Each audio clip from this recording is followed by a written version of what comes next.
जब हम छोटे थे तो हमने बचपन में इंग्लिश लिटरेचर में एक चैप्टर पढ़ा था जिसका शीर्षक था the show must go on.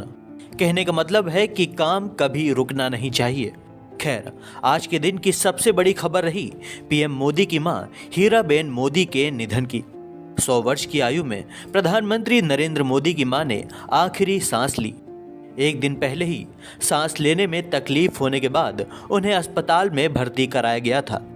अपनी मां के अंतिम सफर के दौरान पीएम मोदी अपनी मां के पार्थिव देह कंधे पर लेकर गांधीनगर स्थित घर से निकले। यात्रा के दौरान वो शव वाहन में ही पार्थिव देह के करीब बैठे रहे। अहमदाबाद के सेक्टर 30 स्थित शमशान घाट में प्रधानमंत्री की माताजी का अंतिम संस्कार किया गया। पीएम मोदी ने ही उन्हें मुखाग्नि दी। वाकई एक बेटे के लिए ये बहुत कठिन समय होता है। वरिष्ठ अधिकारियों की तरफ से आदेश दिया गया कि प्रधानमंत्री मोदी के सारे कार्यक्रम आज फिलहाल रद्द कर दिए जाएं, लेकिन पीएम मोदी ने ऐसा नहीं किया। अपनी मां को मुखाग्नि देने के ठीक बाद वो सीधे अहमदाबाद स्थित राजभवन गए। वो यहीं से बंगाल में हो रही राष्ट्रीय गंगा परिषद की बैठक में वर्चुअली तौर पर जुड़े। इस दौरान उन्होंने हावड़ा को न्यू जलपाईगुड़ी से जोड़ने वाली वंदे भारत ट्रेन की शुरुआत कर उसे हरी झंडी दिखाई। आज मुझे आप सबके बीच रूबरू आना था, लेकिन मेरे निजी कारणों के कारण मैं आप सबके बीच नहीं आ पाया हूं। इसके लिए मैं आपकी बंगाल की क्षमा चाहता हूं। बंगाल की पुण्य धरती को, कोलकाता की ऐतिहासिक धरती को आज मेरे लिए नमन करने का अवसर है। बंगाल के कण कण में आजादी के आंदोलन का इतिहास समाहित है।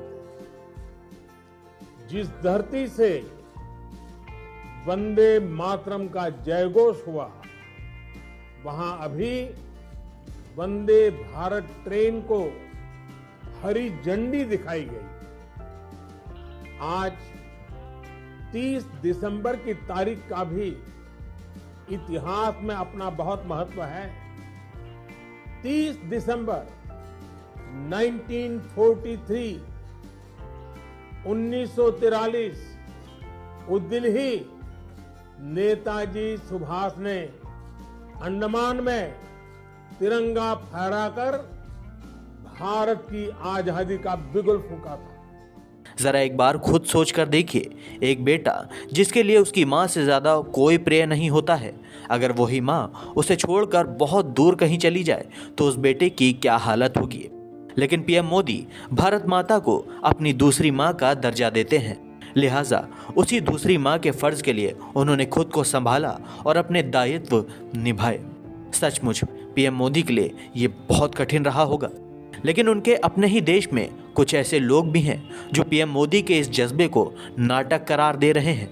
उनका कहना है कि पीएम मोदी ऐसा करके सिर्फ अपना पीआर मजबूत कर रहे हैं। लोग सवाल कर रहे हैं कि ये काम तो रेल मंत्री का होता है, फिर पीएम मोदी क्यों झंडा फहरा रहे हैं। तो उन्हें हम बता दें कि राजधर्म और राष्ट्र धर्म नाम की भी कोई चीज़ होती है जो हर किसी के समझने की बात नहीं है। आज के दौर में लोग मोदी विरोध में देशद्रोह की तरफ तो बढ़ ही रहे हैं और अब इंसानियत विरोधी भी होते चले जा रहे हैं।